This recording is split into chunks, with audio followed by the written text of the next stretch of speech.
Le Congo ne tombera jamais.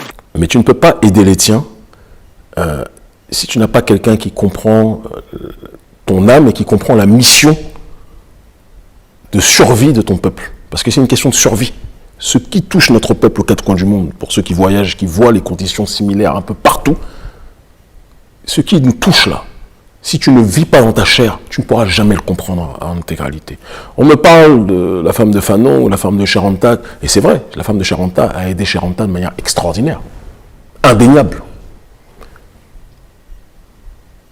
Mais j'insiste, une femme blanche ne pourra jamais ressentir ce qu'une femme noire subit et vit. Un homme blanc, malgré tout l'amour qu'il peut avoir pour l'Afrique, il peut jouer du djembé, mais il pourra, je caricature parce qu'il y a des gens qui sont sincères dans leur amour de l'Afrique, c'est une réalité.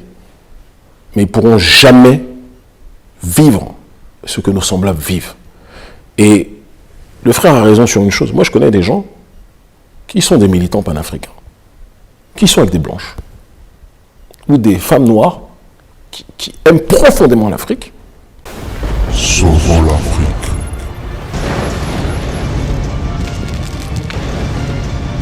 Sois le bienvenu, frère. Bonsoir mon frère et bonsoir à vous tous. C'est un poète, hein. C'est un poète.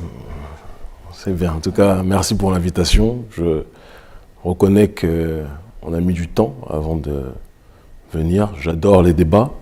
Mais on avait eu un certain nombre d'incompréhensions, je pense qu'on ne va pas s'étendre dessus, qui ont fait qu'on ne trouvait pas pertinent initialement de venir.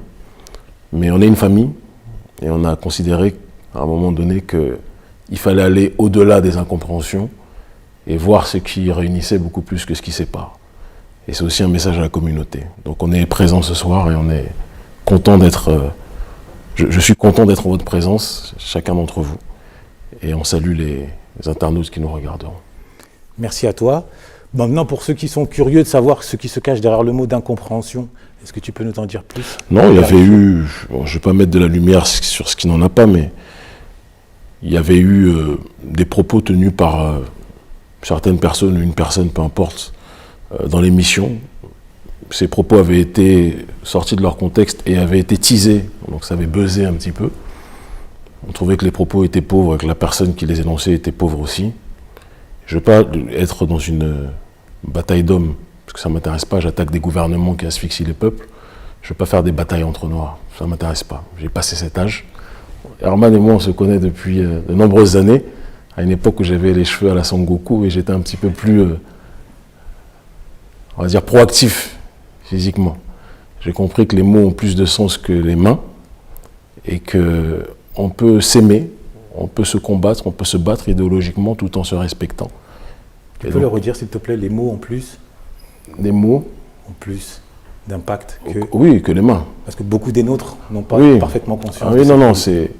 Les mots ont plus d'impact que les mains, définitivement. Je vois avec des mots ce qu'on est capable de faire. Je crois que le verbe est créateur. Merci. C'est pas moi qui te contredirai là-dessus. Je suis le pèlerin sur cette thématique-là. Mais revenons à toi, si tu le veux bien. Merci de cette introduction, de cette mise au clair.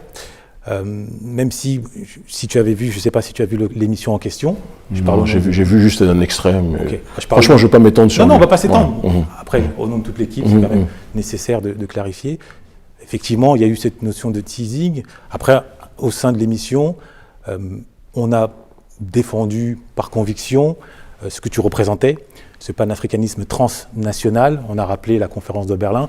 Donc, par moment, effectivement, c'est plus une incompréhension qu'une attaque voilée. C'était une volonté de nuire. Voilà, qu'une volonté de nuire. Pas du tout. Voilà. Donc, ça ne va pas nuire. Hein. Voilà. Non, mais volonté.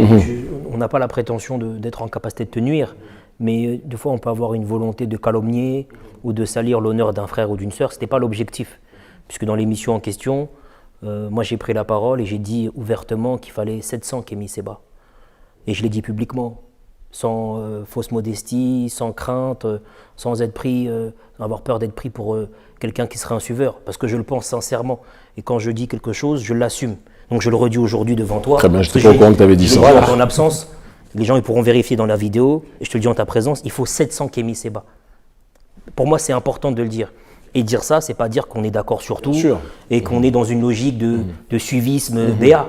L'esprit critique, c'est important. Mais c'est évident. Mais il faut rendre hommage aux gens quand ils sont encore en vie, parce qu'on a tendance à attendre qu'ils soient décédés pour porter des t-shirts à leur effigie. Donc on n'attend pas qu'ils soient 6 pieds sous terre, et j'espère que c'est le plus longtemps possible. On espère en tout cas, aussi. on le dit avec sincérité. Ok. Message reçu et merci infiniment pour cette précision. Je n'avais pas entendu ce propos. Qui nécessitait donc d'être mis sur la table. Alors, pour revenir, avant de parler, si tu le veux bien, le programme, le menu consistera en 2 parties. Première partie, on évoquera ton parcours personnel, avec l'idée de mission, de devoir, tout ce qui s'ensuit, ou de regret. Et de l'autre partie, on se préoccupera sur la base, sur l'appui de ton ouvrage, dernier ouvrage, sur ce qui peut apparaître comme un programme politique, ou en tout cas un embryon de programme politique. Est-ce que ce menu te convient ? Oui, mais après on verra que le livre est métaphysique, donc c'est pas un programme politique. C'est pour ça que j'ai parlé Voilà, d'embryon. voilà. Le dernier chapitre, il rentre quand même dans une proposition. Vraiment une esquisse d'esquisse. Voilà, une esquisse alors, Voilà. à défaut d'embryon. Alors, avant toute chose, tu es au cœur d'une actualité, et non des moindres, donc on va directement mettre les pieds dans le plat. Tu fais l'objet d'une démarche D'une mesure administrative. Voilà, de déchéance de nationalité. Toi, en tant que militant, convaincu, qu'est-ce qui suscite en toi la plus grande fierté ? Le fait d'avoir brûlé un billet de franc CFA ou le fait de faire l'objet de cette mesure que tu as identifiée presque comme une médaille d'or ? C'est une mesure de perte de nationalité. D'échéance, c'est autre chose. Perte de nationalité parce que, étant né en France et étant binational, parce que j'ai acquis par ma propre volonté la nationalité béninoise, parce que je suis, comme dit ma mère, ce n'est pas parce qu'un lion naît dans une basse-cour qu'il va se transformer en volaille. Et je suis né en France, mais le traitement réservé par bon nombre d'entités à mon être et à mes semblables m'a fait comprendre depuis très jeune que, quelle que soit ma volonté, noir je suis, noir je resterai. Et donc, il n'y a pas eu de surprise dans le traitement, quelque part, de la négrophobie ambiante, à une époque où les Noirs n'étaient pas à la mode, comme diraient certains autres, dans les années 80 et 90. Aujourd'hui, c'est un petit peu plus, entre guillemets, acceptable à accepter, mais il y a maintenant une négrophobie structurelle qui existe, étatique, qui se traduit par les politiques néocoloniales sur le continent africain, dans les territoires appelés de manière coloniale d'outre-mer.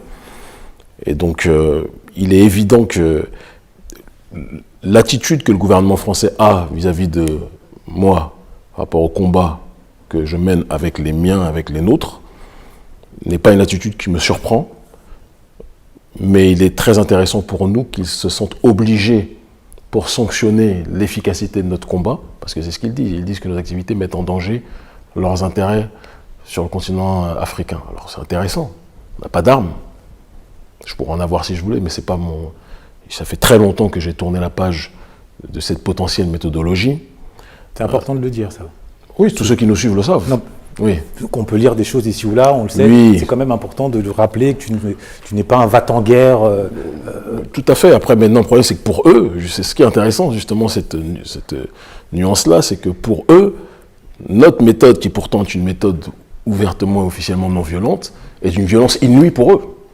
Parce qu'ils nous rendent responsables, de manière officielle maintenant, que ce soit moi-même, notre organisation Agence panafricaniste, Nathalie Yamb, une de mes meilleures amies dans ce combat politique, et notre aîné Franklin Yamsi, ils nous rendent responsables de la montée du sentiment qu'ils appellent anti-français, alors qu'en réalité c'est le sentiment anti-France-Afrique, parce que le prolétariat français, dans son ensemble, n'est pas le problème. Ils souffrent là où ils sont traités comme des nègres, entre guillemets, là où ils sont. On a vu les Gilets jaunes, comment ils étaient traités par le gouvernement. Donc le problème n'est pas les Français, le problème c'est la politique de l'oligarchie française. Je pense que c'est très important de faire cette dichotomie-là. Si tu le veux bien, cette dimension-là, on la réserve pour la deuxième partie. Là, j'aimerais ton sentiment personnel. Donc, pour revenir à mon sentiment, c'est un petit peu ce que je te disais tout à l'heure, c'est que je n'ai pas de surprise par rapport à cette situation. Parler de fierté, je pense que c'est... Moi, je suis un provocateur. Je suis un peu de l'école Mohamed Ali, donc tu me donnes un coup, je vais t'en donner un et je vais pérorer autour. Mais la réalité des faits est que, pour nous, c'est juste un symbole et un signal qu'on a atteint encore une autre étape de notre combat politique. On mène un combat d'autodétermination, un combat de décolonisation. Le processus a été commencé avant il n'a pas été fini. On est en train d'avancer grandement sur ce terrain. Et donc, on ne peut que se réjouir que nos ennemis fassent cette erreur. J'avais deux options. C'était soit laisser il y a longtemps ce passeport. Il faut savoir que je n'ai plus la carte d'identité depuis très longtemps, depuis plus de 10 ans. Je n'ai pas d'assurance maladie ni de sécurité sociale depuis, je crois, 2011. D'accord. Je n'ai jamais touché CAF ou je ne sais quelle autre histoire de ce style. Jamais par fierté, par principe. De toute façon, là, j'ai réussi à trouver les fonds depuis longtemps dans le cadre du combat politique que nous menons. Donc, c'est pas quelque chose que l'on cherche. Le passeport, par contre, me servait à passer les ports pour aller voir notre peuple dans ce qu'on appelle les Antilles, parce que c'est une partie sacrée de notre combat, la diaspora. Le panafricanisme est né dans la diaspora et on a une responsabilité d'être plus que jamais dans la logique d'interconnecter les différentes parties de notre peuple. Et donc le passeport français nous servait à ça. C'est pour ça qu'on gardait, mais de manière intuitive, avant d'avoir reçu le courrier du gouvernement français, on disait lors des derniers meetings qu'on a fait il y a quelques semaines en Guadeloupe et en Guyane, que c'est les derniers meetings qu'on fait. La prochaine fois qu'on reviendra dans quelques années, c'est quand on sera dans les institutions. Et s'il plaît à Dieu, ça va arriver. Mais qu'on avait on avait atteint un stade critique, un stade de conscience politique, je pense, qui touchait un plafond de verre. Et il faut que maintenant, la prochaine fois qu'on vienne, on vienne avec une possibilité de les aider à un niveau supérieur à ce qu'on fait déjà, qui est déjà très important, d'après les retours. Et donc, pour nous, tout se passe comme prévu, et c'est le gouvernement qui a fait l'erreur. Tout se passe comme prévu. Oui, tout se passe comme prévu. Ils ont fait une grosse erreur, je pense, de montrer aux yeux de tout le monde que des gens qui n'ont pas d'armes, qui ne commettent pas d'actions violentes, contrairement à tout leur narratif, que ces gens-là sont capables, avec une démarche un petit peu d'ingénierie sociale. J'adore le film Inception, déposer une idée dans la tête des gens, être capable de faire germer dans l'esprit des masses populaires africaines et diasporiques cette volonté de changement, d'auto-amélioration, d'anti-victimisation. Parce que c'est quelque chose, on nous fait croire que nous on se plaint que le problème c'est la France. Je dis toujours qu'une civilisation n'est détruite par l'extérieur que si elle est rongée de l'intérieur. Et donc il y a un travail de fond à faire. Nous critiquons nos élites corrompues. C'est pour ça qu'elles essayent de nous mener la vie dure, certaines d'entre elles. Et nous critiquons évidemment aussi ceux qui se gavent sur le dos de notre peuple. Voilà. Et nous poussons la responsabilisation des nôtres. Moi, merci en tout cas, je te remercie encore de répondre de nous expliquer cette actualité. Je peux tutoyer, vous voyez, Sauvons l'Afrique.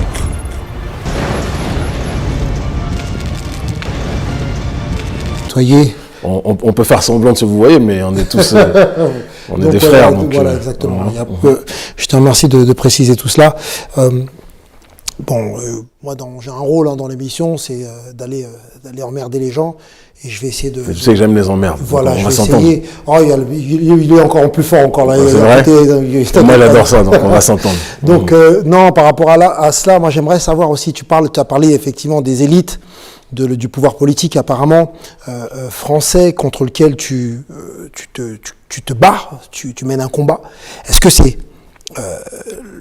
le peuple français, est-ce que être français aujourd'hui vis-à-vis de toi, de Kémy Séba, est-ce qu'il y a un problème avec le français? J'ai cru comprendre que tu disais non, mais au-delà de ça, est-ce que un Français peut marcher dans l'équipe de Kémy Séba? Est-ce qu'il peut participer au combat de Kémy Séba? Un Français? Toi, t'es Français, non? Je parle d'un Français blanc. Ah, voilà, j'aime bien les précisions. Un Français blanc. Non, écoute, le plus grand soutien, on a travaillé avec les Gilets jaunes, on a mené même des actions contre Bolloré avec les Gilets jaunes, des actions spectaculaires. On a beaucoup de gens qui nous apprécient au sein du prolétariat français, au sein des structures françaises, et notamment au sein des Gilets jaunes. Mais non, urgence panafricaniste, comme c'est intitulé, c'est pas urgence bretonne ou urgence normande. C'est une organisation qui réunit des afrodescendants, martiniquais, guadeloupéens, guyanais, des Africains du continent, béninois, congolais, camerounais, enfin toutes les nationalités, francophones et pas seulement, d'accord, qui agissent dans le but de pousser à l'autodétermination collective les nôtres. Et donc, au sein de notre organisation, il n'y a que des populations noires, des plus foncées aux plus claires qui sont présentes. On est une famille, on se réunit. Et s'il y a des gens d'autres peuples qui veulent nous soutenir, et il y en a, ils nous soutiennent de loin. Ça peut être un soutien logistique, ça peut être, j'ai n'importe quoi, une location de salle, puis je vais aller plus loin, on aura peut-être l'occasion de parler tout à l'heure. On parle, c'est marrant ce qu'on m'accuse d'être anti-blanc. Il n'y a pas plus blanc que les Russes. On m'a accusé à un moment donné d'être anti-arabe. Il n'y a pas plus arabe que le Hezbollah. Donc c'est difficile de faire plus clairs dans notre capacité à travailler avec tout le monde. Mais on se bat en priorité pour nous et nous l'assumons complètement. C'est nous d'abord, on se bat pour nous comme chaque peuple.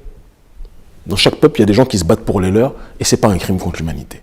Ce que j'ai dit, c'est pas que le combat qu'il soit pour nous, pour la communauté afro-noire, c'est un fait. C'est de savoir est-ce que on peut se joindre, est-ce que un asiatique. Non, mais je l'ai dit très clairement, des gens de toutes les communautés peuvent nous aider logistiquement, mais ils ne seront pas membres de notre organisation. Ce sont les afro-descendants, les Africains qui sont membres de notre organisation, et je pense que c'est important qu'on soit capable de se réunir entre nous, tout en tendant la main aux autres. C'est-à-dire que les Gilets jaunes, il y a eu des actions où ils avaient besoin de soutien aussi. On a envoyé nos militants et nos sympathisants. Il y a des actions qu'on a menées de manière conjointe contre Bolloré, action spectaculaire dans la tour Bolloré. On l'a fait avec grande fierté, nos militants, avec les leurs. Et on a les mêmes ennemis. L'oligarchie néolibérale qui les asphyxie, nous asphyxie aussi. Qu'elles soient noires ou blanches, le problème, justement, nous, c'est d'éviter les guerres horizontales, prolétariat noir contre prolétariat blanc, mais d'être dans une logique d'unité des prolétariats contre l'oligarchie néolibérale qui peut être noire, CF, Patrice Talon, Alassane Dramane Ouattara et autres, ou Emmanuel Macron et d'autres. Donc le problème n'est pas horizontal, il est vertical. Et donc on prône l'unité avec tous, mais l'unité ça ne veut pas dire le mélangisme. On peut aussi s'organiser entre nous, en tissant des ponts avec les autres, mais en étant dans une logique toujours de prioriser nos agendas, parce qu'on a des agendas qui sont précis. Et comment est-ce que tu perçois justement le mélangisme? Le mélangisme, développons. Bah justement, Au lit ou le mélangisme ouais. Non, entre les blancs, les noirs. Moi, je vais être très clair, j'ai toujours été clair dessus, ma ligne. J'ai entendu, parce qu'on m'a envoyé un extrait aussi, vous aviez des propos qui paraissaient très pro-brassage. Ce qui est intéressant, c'est que dans notre organisation, on a... Quel propos je vais y venir, j'arrive. J'ai vu que j'ai raté la chemise. J'arrive. Parce que non, mais c'est très intéressant. Non, mais c'est marrant, je me permets de te couper, frérot, parce que on t'a envoyé ce qu'on voulait t'envoyer. Totalement. Manifestement. Bien sûr. Parce que déjà, tu t'ouvras aucun propos pro-brassage, et je te mets au défi, parce que c'est ça qui est intéressant avec les vidéos. Les vidéos, elles mentent pas. Je te montrerai tout à l'heure. Et ensuite, ce qui est intéressant, c'est de comprendre la logique des questions qui a été posées sur les débats. Et comme nous, on n'a pas de tabou là-dessus, la question c'était, peut-on être panafricaniste en couple mixte? Et moi, j'avais rebondi en disant que Cheikh Anta Diop a été une incarnation de cela. C'est pas pour autant que j'assure la promotion de cette réalité. C'est deux choses différentes. Alors, je rebondis pour qu'on se comprenne bien. Quand on dit propos pro-brassage, ça ne veut pas dire que ta finalité idéologique est structurellement d'être dans le métissage globalisé ou généralisé, mais qu'il était validé dans les propos qui étaient exposés et énoncés, le fait qu'on pouvait être, et tu m'apportes de l'eau à mon moulin, à la fois panafricaniste et être pro-métissage. Moi, je dis les choses très claires. Parmi nos partisans, on a des gens qui sont en couple mixte, il y a des footballeurs qui sont avec des blanches, il y a des boxeurs, etc., etc. Je ne vais pas rentrer dans les détails, ni même faire du name dropping. Cheikh Anta Diop, Frantz Fanon et d'autres ont été avec des blanches. C'est une réalité. Moi, je pense qu'on est au XXIe siècle, à une époque où la réponse au globalisme forcené, c'est un enracinement et parfois une fermeture identitaire qu'on observe de plus en plus aux quatre coins du monde. On a la chance avec notre ONG, de par nos activités, de voyager extrêmement souvent un peu partout dans le monde. Tous les peuples sont dans une période aujourd'hui au XXIe siècle où ils sont dans une optique de plus en plus se refermer.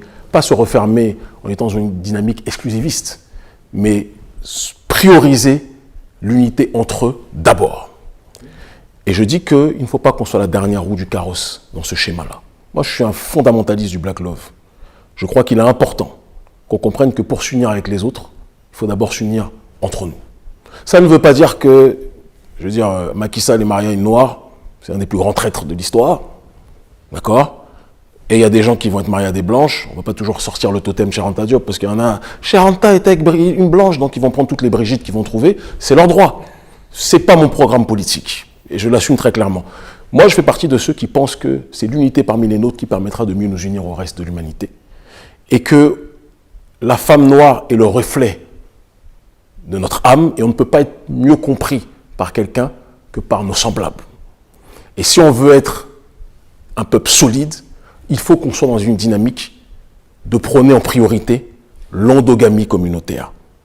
Moi, c'est ma ligne et je ne dérogerai jamais dessus. Et tu l'écris noir sur blanc. Et très clairement.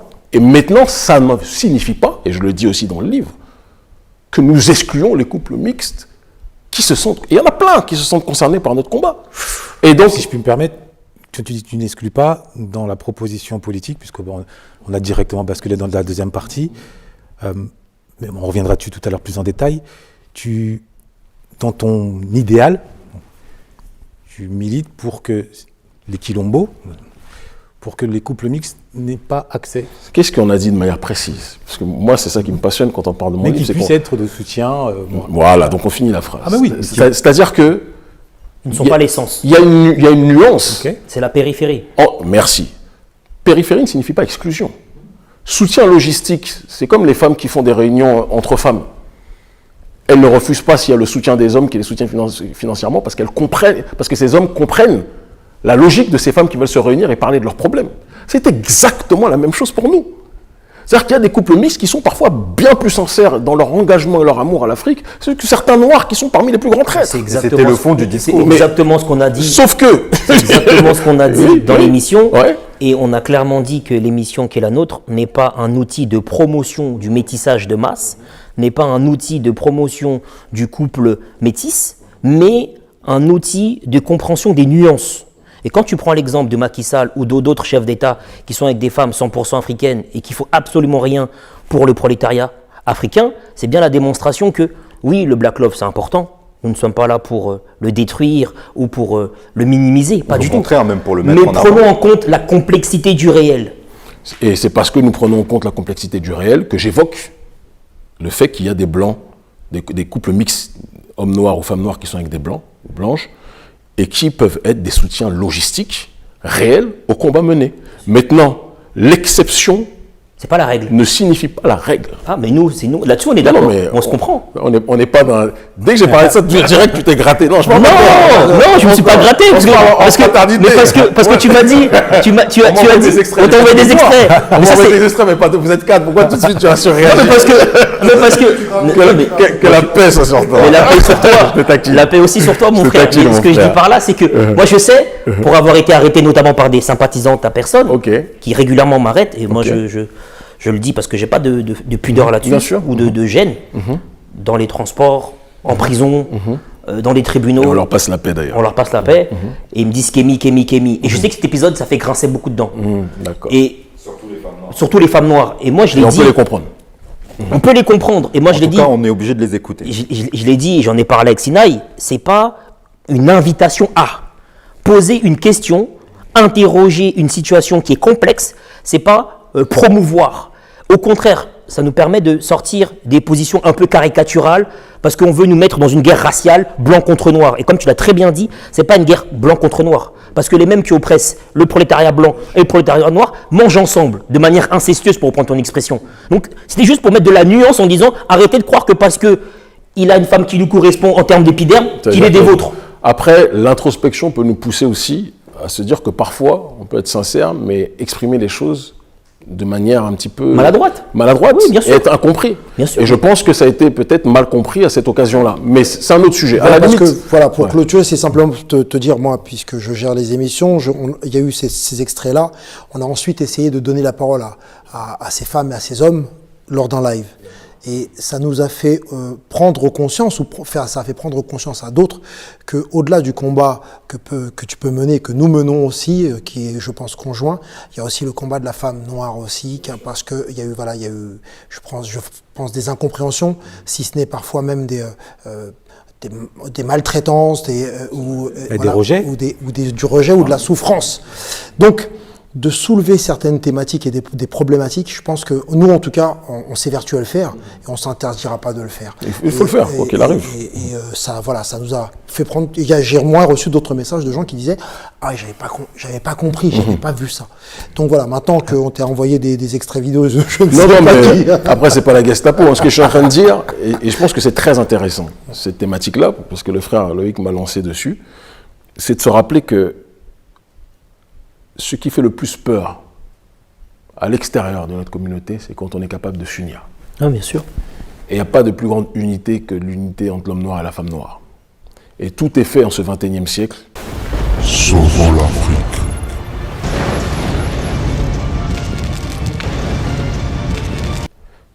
l'oligarchie néolibérale, on voit des industries comme Netflix et compagnie. Il y a une guerre des sexes qui au départ était dans leur monde, qui est en train aujourd'hui de déferler sur le monde noir, où on donne la sensation à la femme noire qu'on lui donne du pouvoir, qu'on lui donne un peu plus de respectabilité dans les films, tu vois, Boss Lady, etc. et tout ce qui s'ensuit. Et il y a une volonté de souvent monter l'homme noir contre la femme noire. L'homme noir a une responsabilité aussi. Ah non, très clairement. Mais moi, je n'oublierai jamais, au début, à la fin des années 90, quand j'ai commencé l'activisme politique, j'étais à Châtelet-Léal, que j'étais, je pense, comme bon nombre d'entre nous. Je vendais le journal de l'organisation dans laquelle j'étais à l'époque, et je voyais beaucoup de groupes de filles noires qui étaient seules, qui traînaient entre elles. Et je voyais l'homme noir qui était en train de draguer tout ce qui bougeait, blanches, arabes et autres.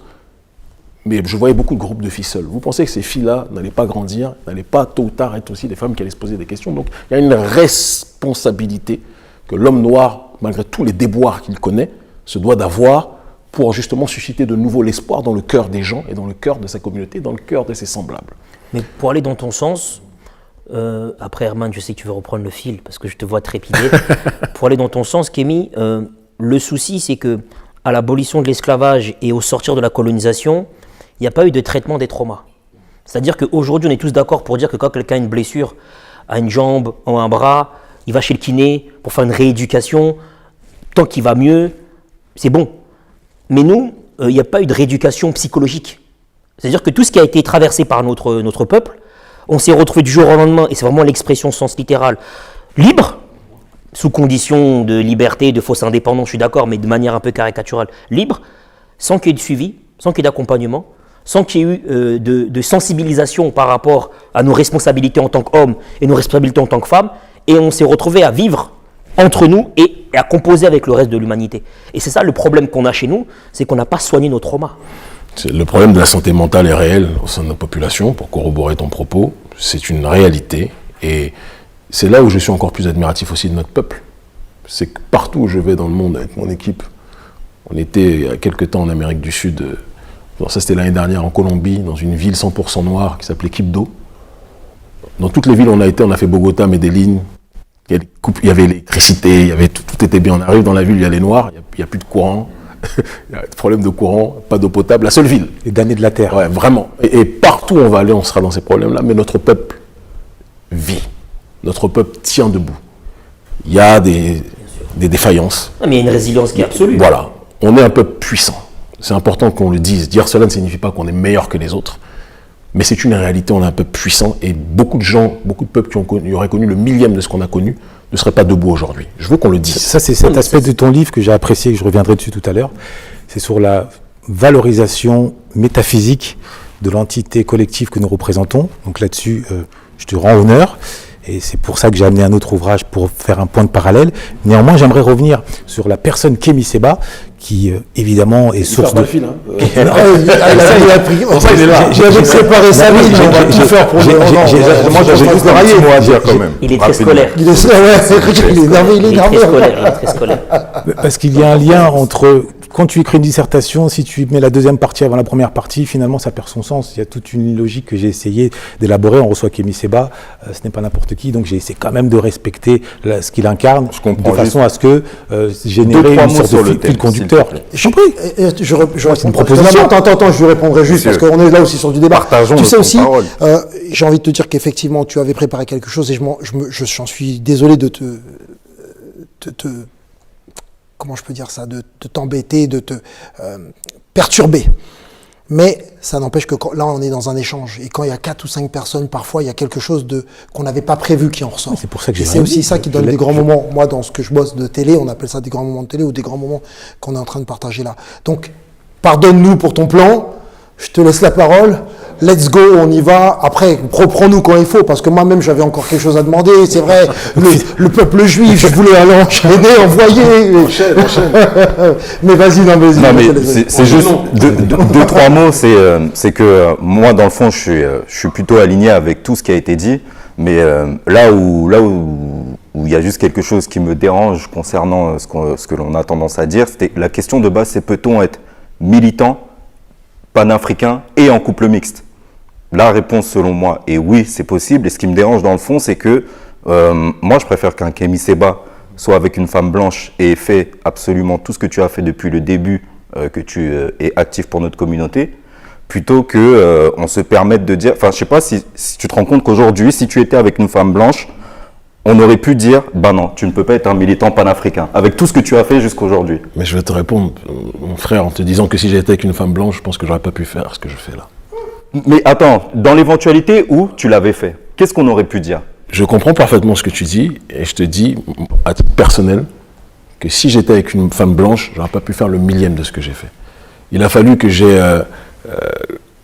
ce soit mon ex-femme et Touma pendant les premières années et les dernières années Natou, il a fallu que j'ai les deux mères de mes enfants pour que je puisse mener ce combat politique-là. Et Tu peux nous en dire un petit peu plus, s'il te plaît, là-dessus? non, c'est-à-dire que tu ne peux pas être à même d'aider les tiens, selon moi. Hein. Encore une fois, je ne prétends pas avoir l'absolue vérité, mais tu ne peux pas aider les tiens si tu n'as pas quelqu'un qui comprend ton âme et qui comprend la mission de survie de ton peuple. Parce que c'est une question de survie. Ce qui touche notre peuple aux quatre coins du monde, pour ceux qui voyagent, qui voient les conditions similaires un peu partout, ce qui nous touche là, si tu ne vis pas dans ta chair, tu ne pourras jamais le comprendre en intégralité. On me parle de la femme de Fanon ou la femme de Cheranta, et c'est vrai, la femme de Cheranta a aidé Cheranta de manière extraordinaire, indéniable. Mais j'insiste, une femme blanche ne pourra jamais ressentir ce qu'une femme noire subit et vit. Un homme blanc, malgré tout l'amour qu'il peut avoir pour l'Afrique, il peut jouer du djembé, mais il pourra, je caricature parce qu'il y a des gens qui sont sincères dans leur amour de l'Afrique, c'est une réalité. Mais ils ne pourront jamais vivre ce que nos semblables vivent. Et le frère a raison sur une chose. Moi, je connais des gens qui sont des militants panafricains, qui sont avec des blanches, ou des femmes noires qui aiment profondément l'Afrique, qui sont avec des blancs. Est-ce qu'on va les excommunier parce qu'à l'époque où j'étais beaucoup plus jeune. À une époque, tu tenais des propos. Oui, 2005, non mais j'assume. Beaucoup plus brutaux. Mohamed, t'as gagné en poil blanc et t'as gagné en sagesse. Mohamed Ali disait que si je suis le même homme à 30 ans, c'est 20 ans, c'est que t'as perdu 20 ans de ta vie. Ouais, c'est bien. Donc, je pense que toi-même, tu n'étais pas le même il y a 10 ans. Non. Toi non plus. Quoique, toi, voilà. tu avais la même etc. On évolue, on prend en complexité. Moi, j'ai appris à juger les gens, non pas pour leur couleur de peau, mais pour leurs actes. Mais, j'insiste. Il faut prioriser les nôtres. Il faut prioriser les nôtres. Et c'est une urgence absolue parce qu'on est à une période où l'étau va se refermer, les peuples sont en train de se resserrer sur eux-mêmes. Et si on est les seuls qui veulent s'ouvrir à tout le monde, alors que tout le monde se ferme sur soi-même, on va passer pour des vagabonds identitaires. Et notre différence ne peut pas représenter un avantage? Moi, je crois que quand tu parles de différence par rapport au fait qu'on par rapport à notre comportement, justement. Moi, je pense pas. Moi, je pense que... Mais disons que si je prolonge ton propos, qui est très pertinent à mon sens, qui est une alternative rationnelle, si on part du principe qu'effectivement, on est, par la force de l'histoire, diffusé aux quatre coins du monde, aux quatre coins des religions, aux quatre coins des territoires, des latitudes. Dès lors que jaillit en nous une forme de force rationnelle, comme il expliquait tout à l'heure, si, admettons, des Kémy Séba diffusés aux quatre coins du monde, mais dans différentes religions, est-ce que ça ne peut pas participer d'une forme de renaissance de l'humanité qui a été déshumanisée par, on va dire, le virilisme ou par la soif de cupidité imposée par une partie de l'histoire? Alors, c'est une question très importante, mais à mon sens, qui est en dehors du cadre d'échange qu'on avait, parce qu'on est parti d'abord sur le brassage, le métissage, etc. Si tu veux qu'on aille sur le terrain des religions, c'est passionnant, j'en parle. On peut en parler, c'est très important aussi, j'en parle dans le livre. Non, mais terminer sur le métissage, parce que pour moi, c'est un épiphénomène de notre communauté. C'est très diasporique. C'est très diasporique. Continentalement, c'est pas... Voilà, pour moi, exactement. Ouais, moi qui ai la chance de voyager, pas autant que toi, mais de voyager régulièrement sur le continent, c'est des questions qui ne posent pas. Ils se posent d'abord des questions sur le colorisme, sur la dépigmentation, tout à fait. qui est un autre sujet, qui est réel, et qui est un fléau. Mais c'est à Paris, à Bruxelles, à Atlanta, New York, qu'on parle réellement du métissage. qu'on parle du couple mixte. Encore, ouais, Atlanta, ils ont d'autres problèmes. Ils ont d'autres problèmes. Mais c'est, en fait, on se comprend. En substance, c'est Londres, Paris et Bruxelles. Tout à fait. Et quand tu regardes, même dans ces villes-là, c'est une minorité qui est concernée, parce que je ne vais pas être injurieux, mais il ne faut pas croire que sur 10 hommes noirs, il y en a 10 qui sont couple mixte. C'est faux. C'est l'élite sportive. C'est ça le problème. L'élite intellectuelle, l'élite financière. Mais c'est parce qu'il y a un basculement, mon frère. Oui, il y a quelques années, tu es d'accord avec moi que... Ça n'existait pas. Ah, vraiment, il y a eu un renforcement je suis d'accord avec toi, de l'endogamie communautaire qui n'était pas là au départ. Je suis d'accord avec toi de 100%. Après, ça s'explique socialement aussi. Aujourd'hui, il y a de plus en plus d'hommes noirs qui ont du succès dans les affaires, qui sont sur le devant de la scène et qui, du coup, ont des opportunités que leur propre père, au sens physique, n'avait pas il y a 10-15 ans non plus. Tout à fait. Donc, même toi, je pense que tu as peut-être eu des opportunités avec des femmes blanches. Ouais, mais carton rouge pour elle. Mais non, c'est ce que je te dis. Mais rien que le fait d'avoir cette opportunité-là, Pardon, tu n'as jamais red flag. passé une nuit avec une femme blanche de toute ta vie? Ah, t'es très intéressé par la braguette. Non, je veux dire très clairement les choses. Moi, j'ai vécu 14 ans de ma vie en province. Quand j'étais on était les seuls noirs dans les écoles où on était. Avec les moyens du bord. Bah forcément,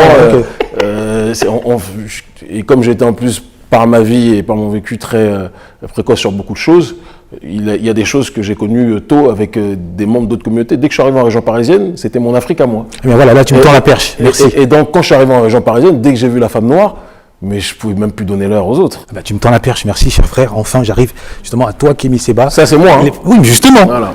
Parce que l'idéologie que tu portes, le combat que tu défends, c'est la rencontre avec une réalité métaphysique collective et un parcours personnel. Tout à fait. Voilà. Parce que je pense que tu es dans la métaphysique aussi, dans ton cadre à toi, c'est que tout ce qui est matériel n'est que la résultante d'une dynamique initialement immatérielle. Je suis d'accord, mais j'ajoute un point te concernant, c'est pour ça que je t'ai introduit sur la dimension historique. Moi, je me réclame, en dépit des travers racialistes qu'il a pu porter, de l'hégélianisme. Hegel, il a une lecture des histoires très intéressante. Il considère que l'histoire collective, c'est des avancées de l'idée, du logos, avec une dynamique thèse, antithèse, synthèse. Et que pour incarner cette dynamique, certains personnages de l'histoire incarnent une idée forte. Et quand j'ai lu ton ouvrage, au départ, je t'avoue que j'ai eu des nœuds au ventre, au départ. Parce que ça peut paraître, de l'extérieur, par certains côtés, radical. Et puis après, je me suis souvenu, en lisant, en reprenant cet autre ouvrage, pourquoi ton ouvrage avait plus que de l'intérêt, mais était de l'ordre de la nécessité. Cet ouvrage qui est censé incarner l'histoire mondiale de la philosophie, il passe en revue toutes les philosophies du monde, toutes, prétendument, sauf l'Afrique. Donc, je me mets à la place d'un jeune de 16, 20 ans, 22 ans à la Sorbonne, qui veut être intellectuel. Il tombe sur cet ouvrage. Il ressort de cet ouvrage comment ? Déstructuré mentalement. Donc, c'est pour ça que j'ai mis dedans. Voilà, et complexé, merci. On parle d'aliénation, c'est dans ce sens-là que l'aliénation existe. Voilà. Donc l'étranger à soi-même. Donc là-dessus, nous sommes d'accord sur la nécessité, sur le terrain historique de ton ouvrage, mais là, je reviens à ta personne. À quel moment as-tu senti surgir, et j'imagine que c'était déjà avant que nos chemins se croisent, cette flamme, cette mission ? Parce que tu as évoqué la mission collective. Voilà, basculement. Non, mais je pense qu'on est le fruit de nos expériences et que... Moi, je crois que l'initiation, c'est pas uniquement une dynamique rituelle. C'est pas uniquement marcher sur le feu. Sauvons l'Afrique.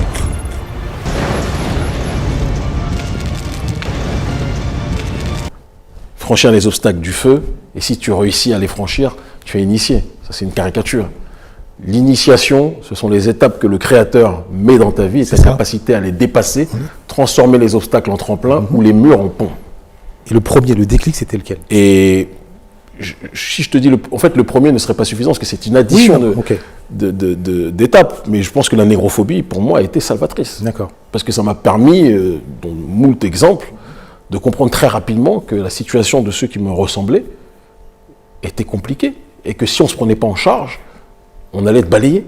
Mais pour aller dans le sens d'Herman, tu vois, la négrophobie dont tu parles, sur certains individus, elle a le côté... Elle n'a pas le même effet. Exactement. C'est-à-dire qu'il y a des individus qui vont la prendre comme une victimisation et ils vont aller adhérer à SOS Racisme, tout à fait, à la LICRA, à je ne sais quel mouvement qui ne sert pas à grand-chose. Ils ne seront pas acceptés, mais... Ils ne seront pas acceptés, mais ils vont quand même militer dans ce genre d'organisation. Tout à fait. Et du coup, ils vont dire, nous combattons le racisme dans une démarche de militantisme de groupe. C'est très important. Or, toi, tu t'es inscrit dans une démarche individuelle de connaissance de soi, de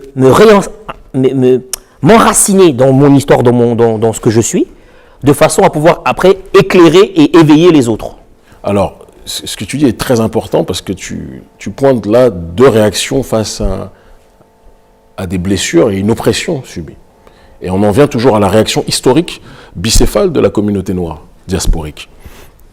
Il y en a qui, face à l'oppression subie, vont choisir la voie de ce que j'appelle l'intégrationnisme, de ce que les intégrationnistes eux-mêmes appellent la voie du progressisme. Et il y en a d'autres qui vont choisir la voie de l'autodétermination et du communautarisme noir, que certains vont appeler, ou du séparatisme noir, CF, TF1, Voice, que d'autres vont appeler la voie réactionnaire noire. Pour moi, il n'y a pas de progressisme sur une plantation. J'aime les mots. Progressiste dans la plantation, c'est vouloir progresser dans la plantation en ayant des postes de visibilité un peu plus grands dans cette plantation. Sans faire de name dropping, des gens comme Rokhaya Diallo, à qui on passe le salut. À qui on passe le bonjour, bien sûr. Attends, j'ai un teaser qui arrive là. Vas-y, continue. Non, faut pas, parce que moi j'ai de l'affection pour tout le monde. Et si quelqu'un attaque ma sœur, c'est ma sœur, je n'accepterai pas qu'on l'attaque. Ça ne veut pas dire qu'on est d'accord idéologiquement, mais par exemple Rokhaya Diallo ou quelqu'un le média là, Théophile Kouamouo, ce sont des gens qui veulent progresser, qui veulent plus de visibilité dans le système occidental. Réactionnaire, t'es un amoureux des mots, je le suis, je pense qu'on est tous des amoureux des mots, ce sont ceux qui n'aiment pas le système dans lequel ils sont et qui veulent revenir à une situation antécédente au système dans lequel ils sont. Chaque esclave rebelle était un réactionnaire dans la plantation. Celui qui voulait progresser, les progressistes de la plantation, c'est ceux qui voulaient passer des champs au salon et avoir un peu plus de responsabilité dans la plantation. Ça ne m'intéresse pas. L'intégration, l'assimilation ne t'a jamais intéressé. Et je te donne une confidence. Mon père, je ne sais pas lui manquer de respect, je l'aime profondément. Mon père, quand il a vu que je commençais à bouillonner sur les questions identitaires quand j'avais 16 ans, 17 ans, il m'a voulu m'abonner à SOS Racisme. Tout de suite, ça n'a pas... Je me suis dit, de manière intuitive, se battre pour être accepté dans une boîte de nuit, mais c'est les sous-hommes qui font ça. Ah, il a dit qu'il ne veut pas de moi dans son restaurant, et je veux rentrer dans ton restaurant, je suis un être humain, mais j'ai rien à te prouver. Tu veux pas que j'aille dans ta boîte de nuit? Peut-être parce que tu sais pas danser. Je vais aller dans une boîte de nuit où il y a des gens qui me ressemblent. J'ai très rapidement fonctionné comme ça. Alors pour être sûr que tout le monde te comprenne, nos frères et sœurs qui nous suivent, quand tu parles de plantation, tu parles du système libéral dans lequel nous sommes installés, qui est on va dire, c'est l'ultime forme du capitalisme. Donc et la matrice capitaliste, c'est l'esclavage. Donc l'ensemble du monde, l'humanité... Le système occidental, je dirais. Mais qui s'est globalisé. Tout à fait. C'est-à-dire que le système occidental s'est globalisé. Il y a eu un néolibéralisme sur le terrain, qui s'est globalisé sur le terrain économique, et qui est devenu, même en Chine, qui a un État avec une suprastructure communiste, normalement, mais qui pratique le néolibéralisme sur un certain nombre d'aspects sur le terrain économique. Mais par contre, sur le terrain sociétal, le néolibéralisme s'est propagé, ce qu'on appelle l'occidentalisation du monde ou la McDonaldisation du monde, mais il a commencé au XXIe siècle à rencontrer des résistances.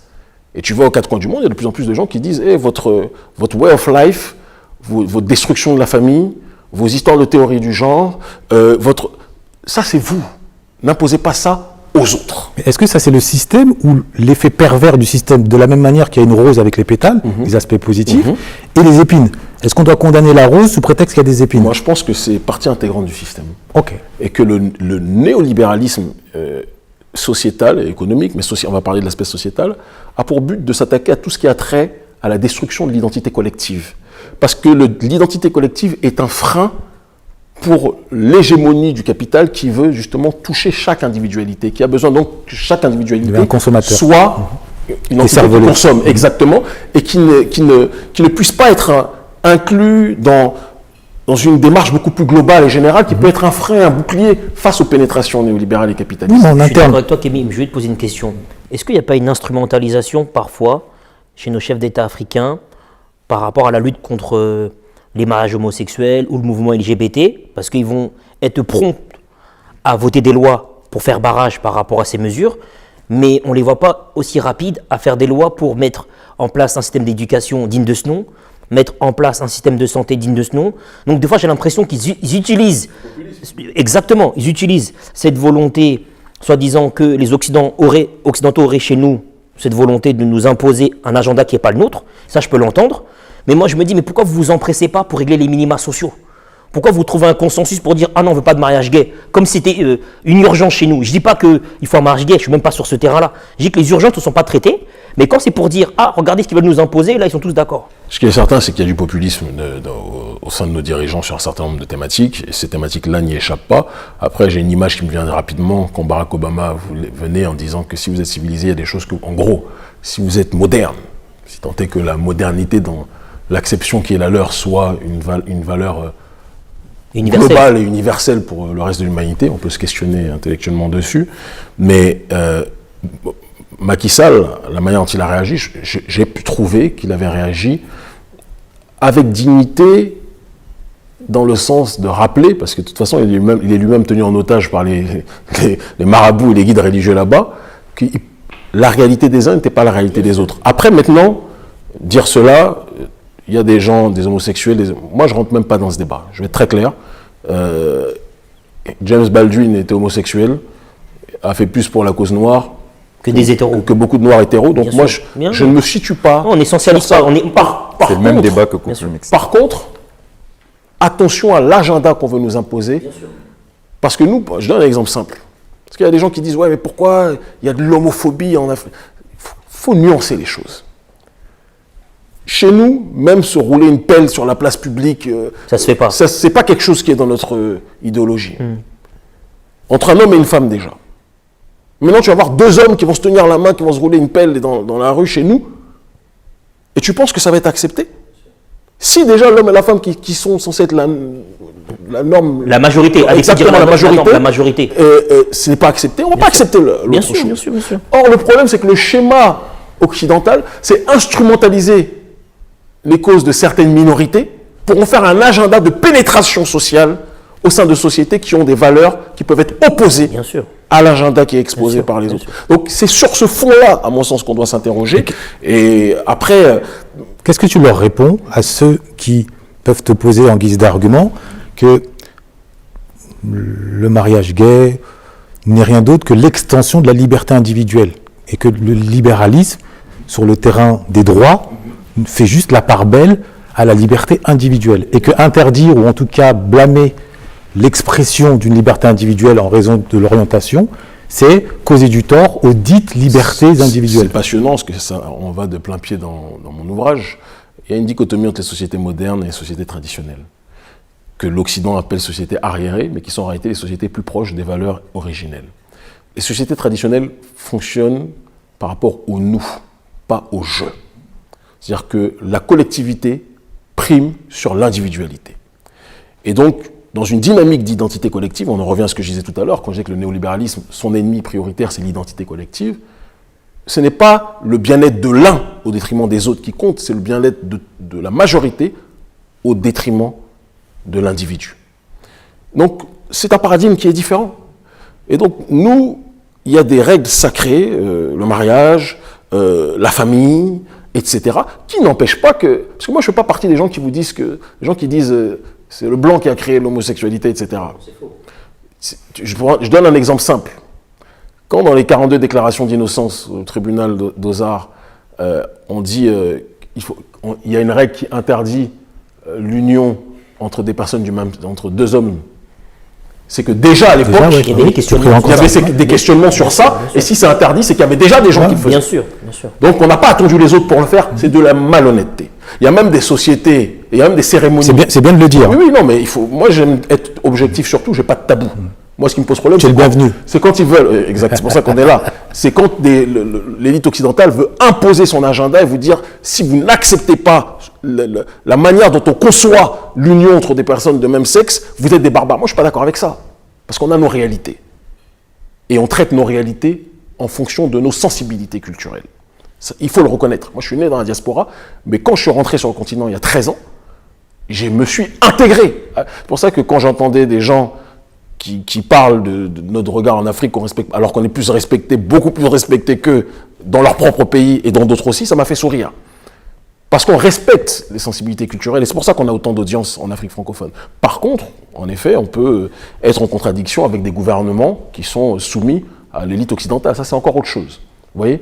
Mais pour finir dessus, parce que sinon on risque peut-être de prendre trop de temps, je pense qu'il est important que nos populations se rappellent, et même les minorités de tout genre au sein de nos populations se rappellent que ce qui compte, c'est le collectif.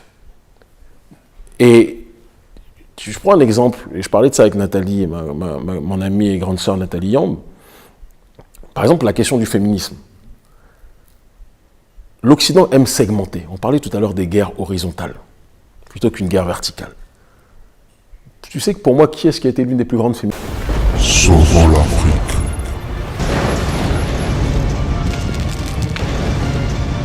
Féministe, Winnie Mandela.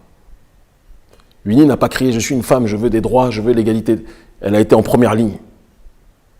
Et elle a fait plus que tellement d'hommes que les hommes se sont soumis à sa réalité sur bon nombre de points. Ce qui ne l'a pas empêché d'être discriminée aussi sur certaines réalités, parce que si elle aurait été un homme, je pense qu'elle n'aurait pas eu le traitement qu'elle a eu à la fin. On peut en parler aussi. Nathalie Yamb aujourd'hui, qui pour moi est dans une continuité de ce que Winnie faisait.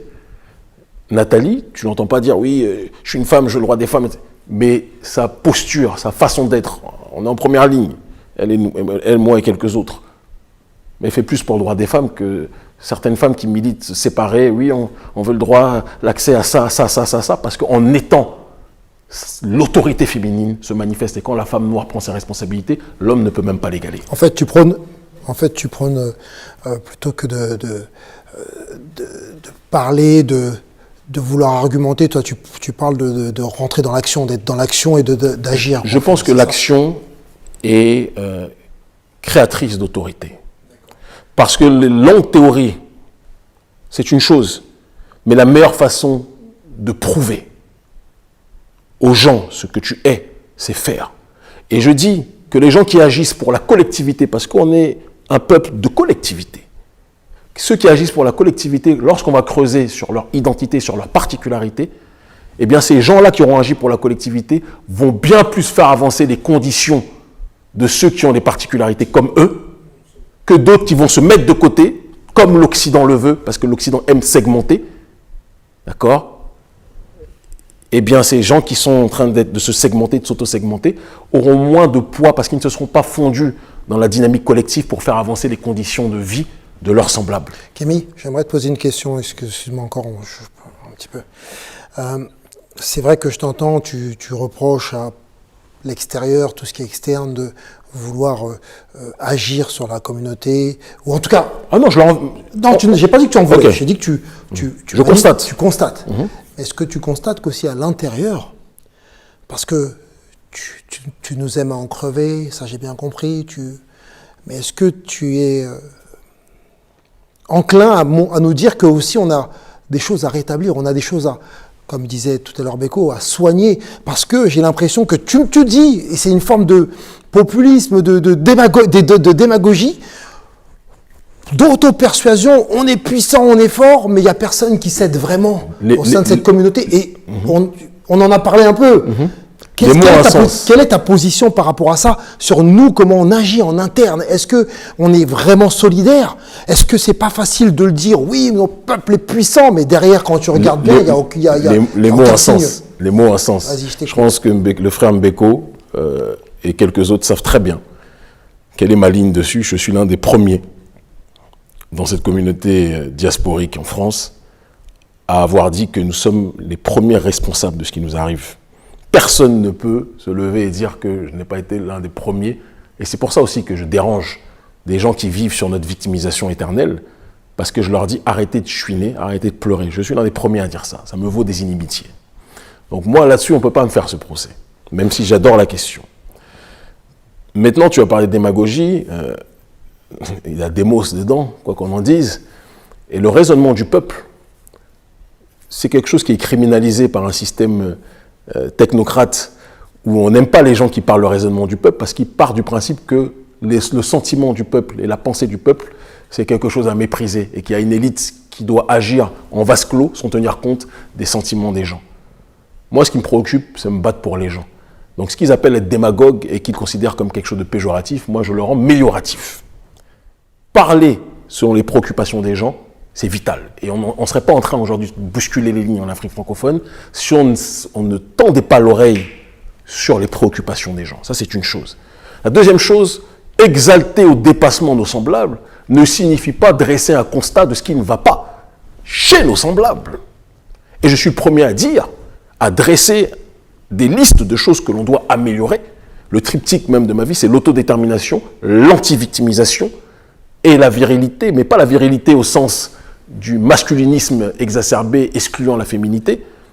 C'est la virilité au sens de vira, du sanskrit vira qui signifie l'héroïsme. Et c'est la virilité du peuple, l'héroïsme du peuple, c'est-à-dire sa capacité à se dépasser, à se transcender et être acteur de son destin. On parlait d'Hegel, moi je suis un bousier de philosophie, j'étais formé notamment par le professeur Grégoire Biogo pendant 4 ans en philosophie, et il y a quelque chose, je n'aime pas Hegel, et je pense que c'est la lecture de l'histoire, on peut avoir de longues discussions, mais ce n'est pas parce que je l'aime pas que tout ce qu'il disait était faux. C'est pas un des plus grands philosophes occidentaux sans raison. Il y a une chose qui est certaine, c'est qu'on doit être, dans les cycles historiques, nous décidons ou pas d'être les acteurs de notre histoire. Nous décidons ou pas d'être le centre de gravité de l'évolution ou de la régression de nos populations. Et je pars du principe que nous sommes à un cycle où, parce que c'est tournant, chaque civilisation à un moment donné prend le rôle, prend le leadership, etc. Si nous ne prenons pas nos responsabilités, si on continue toujours à dire que c'est les autres, c'est la faute des autres, c'est les autres les responsables, etc. Mais quand on dit que c'est les autres uniquement les responsables, ça veut dire que de manière sous-jacente, on dit qu'ils sont supérieurs à nous. Merci. Mais c'est une réalité. Si tu dis que c'est l'autre qui... Et c'est pour ça que tout à l'heure tu as dit, moi il faut bien qu'on se comprenne. Quand je regarde Macron, tu penses vraiment que je peux dire que Macron il a le niveau même pour être notre ennemi? Stéphane Séjourné, Gabriel Attal, quand tu les regardes vraiment, tu penses que moi, je vais dire que ce sont mes ennemis? Ils n'ont pas le niveau pour être mes ennemis. Nos ennemis, ce sont les limites que l'on se fixe. C'est les guerres d'ego qui y a entre nous. C'est la jalousie qui y a entre nous. C'est l'aliénation de certains et certaines qui est tellement grande qu'on finit par déifier des gens qui ne sont même pas nos égaux sur bon nombre de points. Est-ce que je peux t'interrompre 2 secondes, frère? Est-ce qu'il y a un point qui me semble fondamental, d'un point de vue philosophique, presque métaphysique? Tu as évoqué, tu as mis en perspective, pour ne pas dire en opposition, le paradigme holiste, c'est nous qui engloutit le jeu, en opposition avec le paradigme occidental où le nous disparaît au profit du jeu. Bon, simplement, le fait est que l'Occident, par ce paradigme du jeu, a pu, par des individualités issues là, créer des bombes atomiques, créer des industries, par le biais de passions individuelles. Donc, n'est-il pas possible, à l'image de ce que les Romains avaient fait en observant Carthage, en s'inspirant de ce que Carthage faisait de bien pour construire des bateaux pour ensuite les renverser, eh bien de s'inspirer de ce qu'il y a de bien dans cet individualisme et qui plus est que tu incarnes. Ok, tu es à la tête d'un mouvement, Urgence panafricaniste, tu as l'humilité de parler de vous, mais précisément, c'est d'abord Kémy Séba. Donc, mais pourtant, tu incarnes pas Kémy Séba dans l'équipe. Ce que je veux dire, c'est que je comprends très bien ce que tu dis. Tu incarnes positivement cet individualisme dont on aurait davantage besoin, davantage d'écrivains, davantage d'historiens, davantage de personnes qui ont une passion et qui ont une volonté de puissance, telle on appelait Homo Tunde. Donc n'est-il pas possible, et c'est ma question, de trouver une forme d'équilibre? Ce que tu dis, mon frère, est très important et je vais essayer de te répondre de la manière la plus succincte. Moi, je pense que chaque peuple a une ontologie.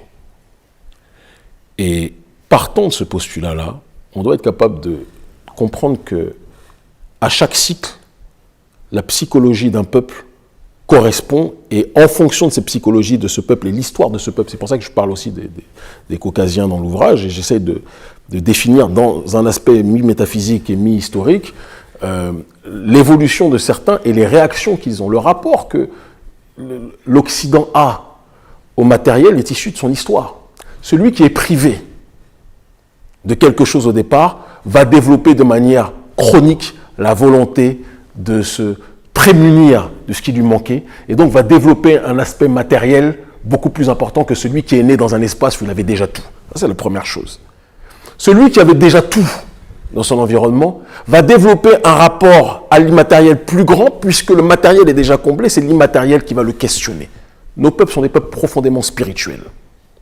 Les modernistes vont vous dire que c'est mal. Moi, je pense que c'est quelque chose de positif. Là où je reviens sur ta question, est-ce qu'on doit être dans une abstraction? C'est ça, et ça a été l'erreur de certains qui ont commenté. La majorité, j'ai été très touché par l'un des plus grands philosophes de la planète aujourd'hui, Alexandre Douguine, qui a littéralement pété, le philosophe russe, qui a pété un câble sur l'ouvrage, même s'il n'était pas forcément d'accord sur tout, évidemment. Mais d'autres ont dit, ouais, mais c'est un livre abstrait, comment on va s'en sortir avec l'abstraction? Mais ils n'ont pas compris qu'on ne peut pas critiquer un livre sur la métaphysique avec une pensée qui s'inscrit dans le matériel. Critiquons un livre qui s'inscrit dans une dynamique matérielle avec des éléments matériels, et critiquons un livre qui porte sur la métaphysique avec des règles métaphysiques. Ce livre s'inscrit dans la dynamique de ce qu'on appelle le pérennialisme. On ne peut pas contredire un livre de métaphysique avec des règles physiques. Intellectuellement, ce n'est même pas pertinent. Mais mon frère, là, si je peux me permettre, la question de la métaphysique en philosophie, elle est discutable dans le sens où certains y voient, pardon de l'expression, une forme de masturbation intellectuelle du fait de cette abstraction, puisqu'elle n'ayant pas prise sur des exemples concrets. Moi, en toute franchise, justement, je partageais un peu, je partageais un peu ce regard sur l'ouvrage jusqu'à la fin. Le dernier chapitre, là, ça m'a éclairé. Parce qu'en effet, au départ, c'est très abstrait, il y a des notions, en tant qu'afro, ça fait plaisir, mais on se demande, mais concrètement, comment ça se réalise? Mais pourtant, j'ai écrit 4 livres sur la praxis. Je parle de, tu parlais de celui-ci. Et c'est à la fin, et on reviendra dessus tout à l'heure, sur la mise en place, tu as pris l'exemple du Quilombo, et tu aurais même pu, tu l'as dit, la philosophie de la panafricanité fondamentale, ça aurait pu être la philosophie de la quilomboïté. Quilombanité. Bon. Donc à la fin, tu rends la théorie pratique. Donc c'est quand même, il faut accepter qu'on ne peut pas se séparer les deux. Non, on accepte tout. Mais je pense qu'il est important qu'on soit, et je pense qu'on l'est, mais qu'on soit intellectuellement honnête jusqu'au bout. J'ai écrit 5 ouvrages. Dans les 4 ouvrages, ou 3 qui parlent de politique stricte, d'activisme politique strict, de programme et de vision idéologique. C'est le plus ésotérique.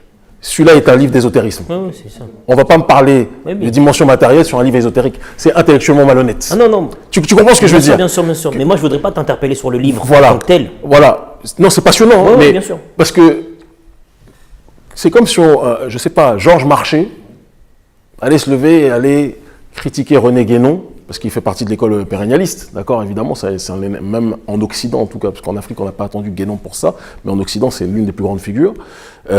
C'est comme si Georges Marchais allait dire, oui mais votre livre là, il est trop dans l'abstraction, c'est de la masturbation. Mais tu ne peux pas comparer un métaphysicien, Guénon était l'un des plus grands dans son domaine en Occident, avec quelqu'un qui est dans le matérialisme historique comme Georges Marchais. En fait, ça n'a pas de sens. Et ce sont des débats qui peuvent exister objectivement que dans les communautés. Parce qu'en Occident, tu ne vas pas trouver ça à ce niveau-là. Moi, Kémy, j'aimerais attirer ton attention sur un élément qui m'a plu chez toi. C'est le fait que tu sois assagi.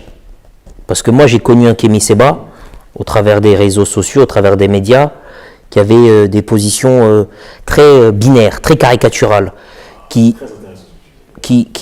manquaient, selon moi, parce que j'ai toujours eu beaucoup de sympathie pour ta personne et ton parcours, mais je trouvais que tu manquais de nuances. Et aujourd'hui, tu arrives de manière claire, nette et précise à faire la distinction de manière formelle entre l'oligarchie, la population, les blancs, les noirs. Et on est face à un homme, c'est ce que je ressens au plus profond de moi, qui aujourd'hui a dépassé les guerres d'ego, a dépassé les guerres de personnes pour s'inscrire dans une réflexion collective et pratique. Ce que tu faisais beaucoup moins il y a 10-12 ans en arrière. Je vais rebondir sur... Le Congo ne tombera jamais.